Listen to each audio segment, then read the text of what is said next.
welcome again as we bring to you the experts worldwide on various issues that are important for our country. So today we are with Ambassador Faizel Ismail, who is a 20 years of experience practitioner in negotiations, in trade negotiations. He has been the ambassador of South Africa to the World Trade Organization, and he's here with us to talk about trade and negotiations. Thank you very much, Ambassador. Pleasure to be here. So we're talking about the changing landscape internationally. Yes. And of course, Africa has to position itself for once in a good position. So what is necessary for Africa to position itself today? I think Africa is already positioning itself. As you know, the world has changed quite dramatically over the last 15 years. If you look at where we were, the continent, in the world economy about 15 years ago, we were still recovering from high levels of debt, low growth rates in Africa, and very few countries were exporting any significant products into the world economy.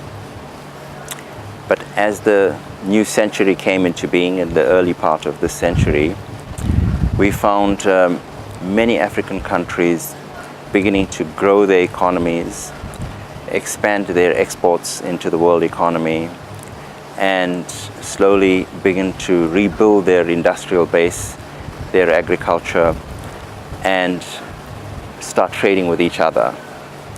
In the early part of the century, African economies had very little trade with each other. And again, this is due to a lot of the history of Africa, because the main products that African countries produced for more than a century are basic agricultural products.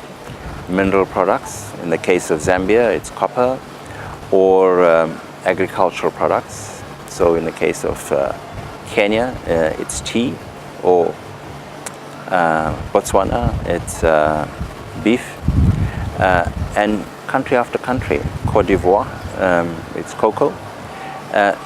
These were the main products of African countries, and they therefore were reaping the lowest value in the value chain of production.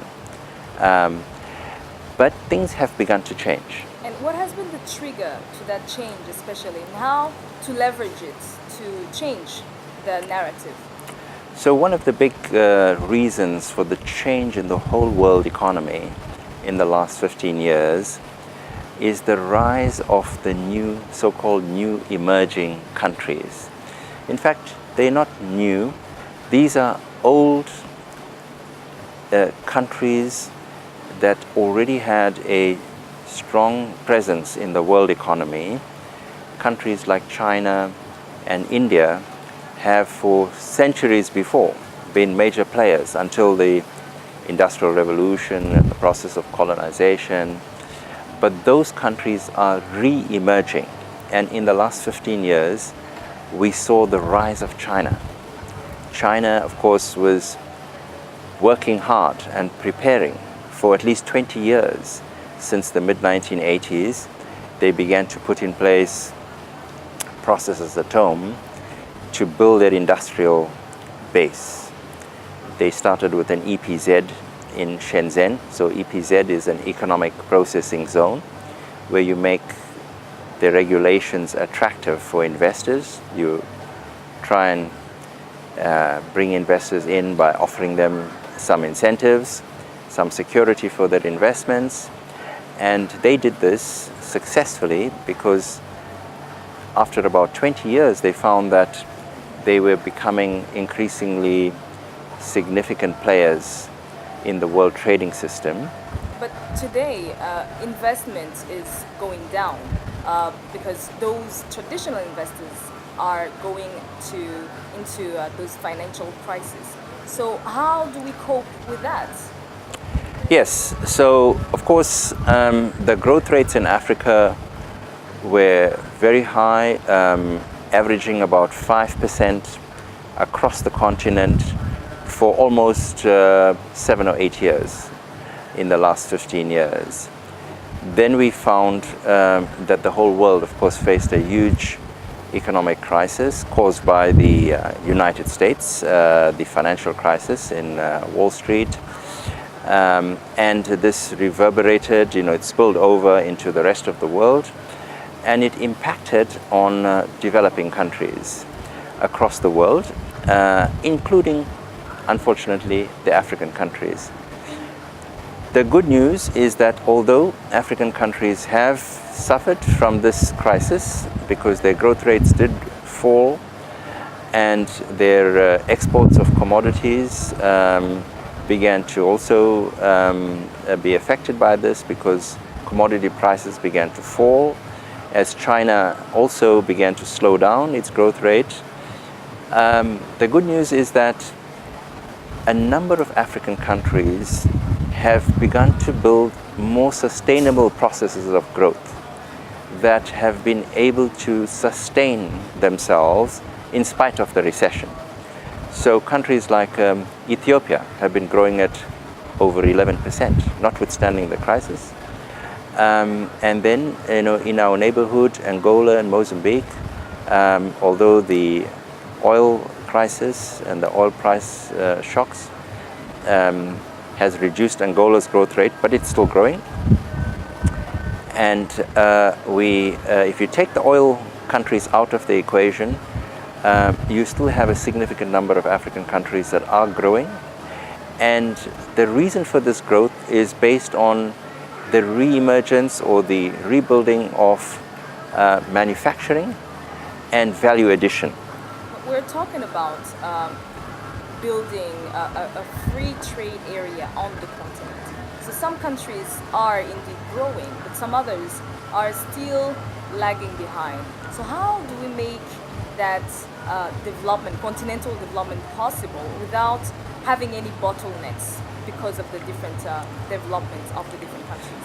Yeah, so Africa is a continent of 54 different countries. 55. 55. It's huge. Their countries are different, diverse in economic strength, in size of population and markets, with a number of countries being regarded as least developed countries or classified as least developed countries. Others are landlocked developing countries. At least 16 countries are landlocked. They don't have access to the sea. And the result of this is that most countries in Africa will not be able to grow and build their economies unless they are able to expand their markets, work together and cooperate with each other on the continent, and build a regional integration framework. Especially for the landlocked countries, we have been having that narrative that being landlocked was, starting the development race with half a leg, maybe. Yes.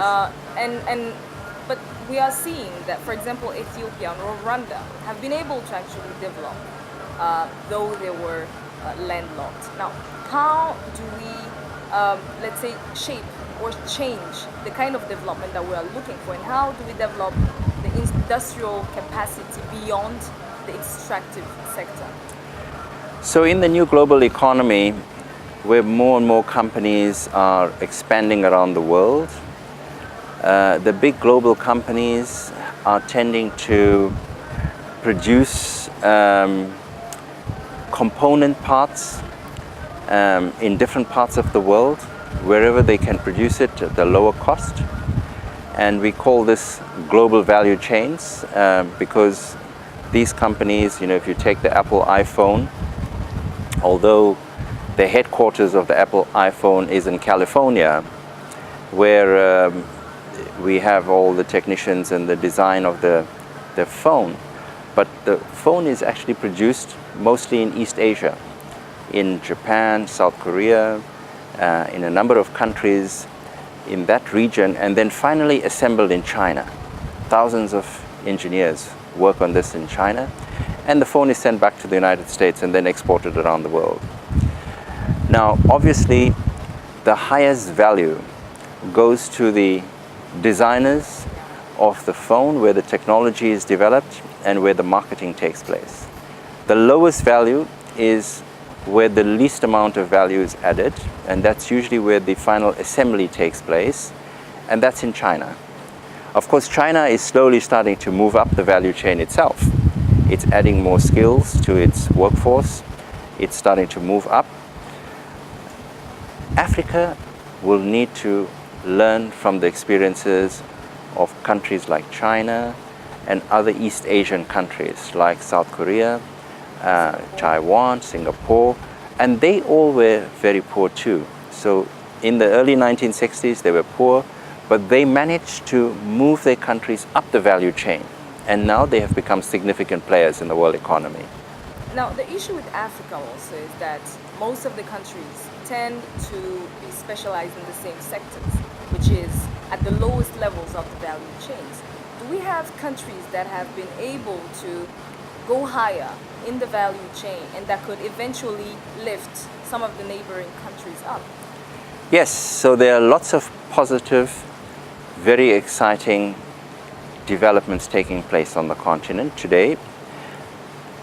Some countries are beginning to break through the barriers. You know, there have been these, let's say, glass ceilings or barriers to entry.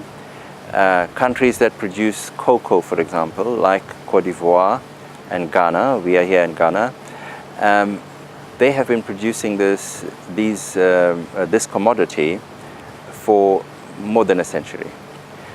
And they are together, Ghana and Cote d'Ivoire produce more than 65 to 70% of the world production of cocoa. And unfortunately, they were not able to move up the value chain. So the next step from producing the cocoa pod is to dry it and grind the cocoa. And after that, you have to turn that cocoa into cocoa paste. And then you make the chocolate, and of course they can be put into nice packaging and then sent around the world as an export. But you will find, when you look at the numbers and the statistics, the farmers who produce the cocoa pod, they receive about 6 to 7% of the value of the final product that's produced maybe in Switzerland or Belgium or the United States. Now, for the first time, Ghana and Cote d'Ivoire are both now consciously attracting investment. They have been successful. Cote d'Ivoire has just received significant investments from France and Belgium in both grinding of the cocoa pod and the production of cocoa paste. So this is starting to shift them up the value chain. And interestingly, some of the young producers and entrepreneurs in both Cote d'Ivoire and here in Ghana, and I'm still to taste some of the Ghanaian local made chocolate, but I believe that the entrepreneurs are producing high quality, locally designed, made in Africa chocolate. And I'll be very happy to taste that, and I hope this afternoon I'll have a chance to do that. So Africa, that's a positive story of how Africa is beginning to break through the boundaries. There are many examples. So Rwanda, of course, has some very exciting, I think, new, innovative experiences. If you look at the tourism sector, Rwanda has done some amazing things in guerrilla viewing. And you have started from almost a zero base where there was no significant tourist attraction. And now you're known all over the world as a country to come to if you want to view gorillas in their natural state. And you've built up the infrastructure. You've heard that you have built up a school to teach people involved in the industry, the hospitality industry. And you are working to contribute services for tourists at each stage of the value chain, so that when they come to Rwanda, they can live in a nice place, as close as possible to the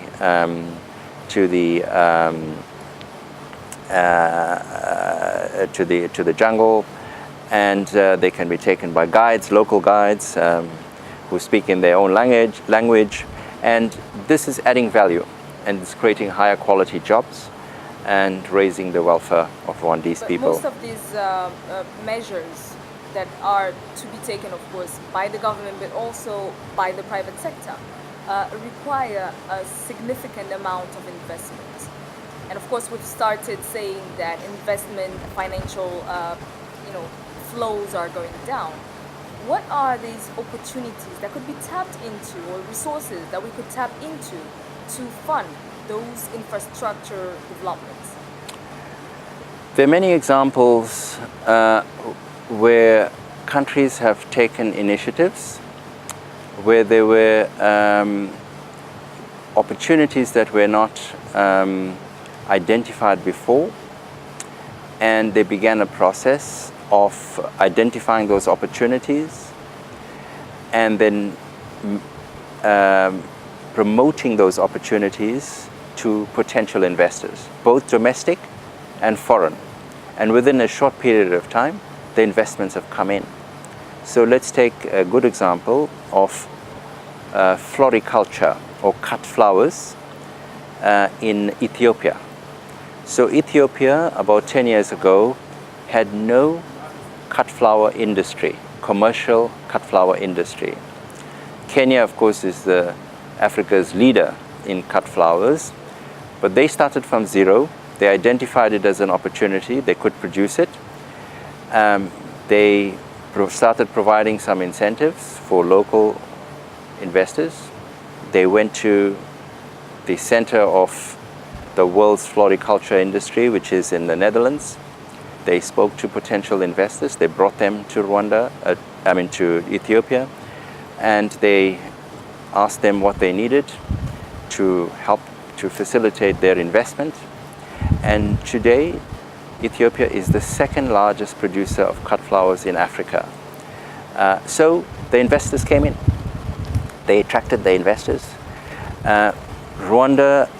Ethiopia, in that case, also had to take a number of measures to promote the exports of its flowers, and to provide the infrastructure. So, as you know, with cut flowers, you have to transport it overnight to the markets so that they arrive fresh, and people go and buy it and take it to their loved ones and take it home, and they're prepared to pay for it. So the most important thing is the transport. And Ethiopian Airlines, the Ethiopian government bought a number of new planes and made these available to the industry. So government needs to intervene. They need to identify the opportunity. They need to interact with business, both domestic and foreign, and the money will come, the investment will come. Wonderful. That will be the last word. Thank you very much for your resources. Pleasure.